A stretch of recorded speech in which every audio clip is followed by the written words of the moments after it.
Hi, this is Paul Spica with Spica Real Estate, and you're watching our first time home buyer video series. And this video is on the clear to close. Clear to close is the three best words in the real estate dictionary. And it is a fun day when we get to see an email or a phone call come across saying that we are ready to go. Let's get this to closing so that the buyers can actually close on their home. Once we have the clear to close, the package goes from underwriting to the closing department within the lender's organization.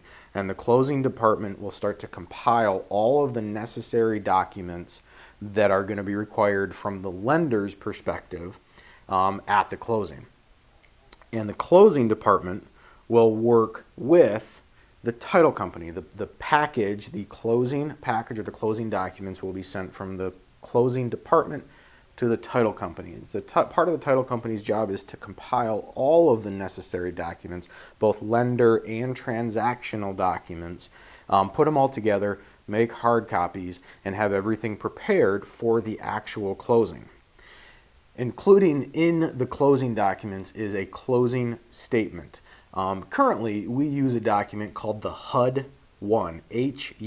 The HUD-1 is a closing statement that shows debits and credits for you as the buyer and the seller that totals every single dollar and cent of the transaction to the bottom line of what the seller will walk away with and what you may be required to bring to the closing table. In a couple months, we will see the HUD-1 go away and a new document take its place called the Closing Disclosure Statement. We'll go over this new document as it starts to be implemented in a later video, but for now we'll reference the HUD-1.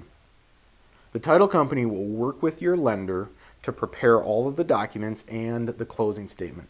So the documents go from the closing department to the title company. The title company prepares the closing statement, sends it back to the lender for final approval.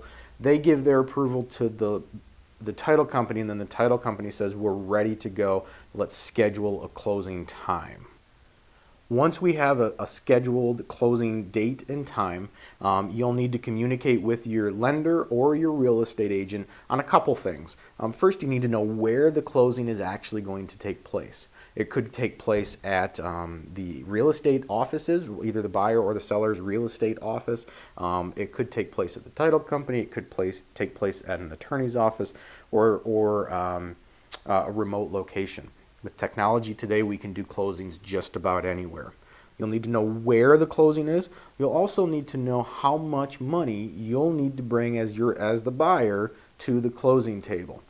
This could be anything from $0 to a lot, and that's going to depend on the loan that you have and the debits and credits. But it's important to know that number ahead of time, and you will need to have a certified or cashier's check made out, typically to the title company, for the closing. Cash and personal checks are not accepted by title companies. It must be verified funds of some way. The other thing that you'll need is some form of photo ID. Usually this is a driver's license, but many of the documents that you'll sign need to be notarized by a legal notary, and they need to have some form of photo ID that say that you are who you say you are.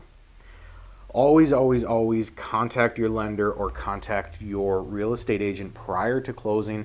Give yourself plenty of time to go over all the documents ahead of time and ask questions. It's important that you understand what you're signing, and there's always a heightened level of anxiousness and excitement at the closing table, and it's easy just to start signing away and not really think about what we're signing, but it's very important that we understand and know what we're signing at the closing table. Also, any changes that need to be made to the closing statement, those debits and credits, any changes that need to be made, it's much easier to make them before closing rather than after the closing or during the closing. So in our next video, we will go over what to expect on the day of closing. What do you expect when you walk into the closing table? Who's going to be there? Who's not going to be there? We'll talk about what to expect on that fun, exciting day of closing.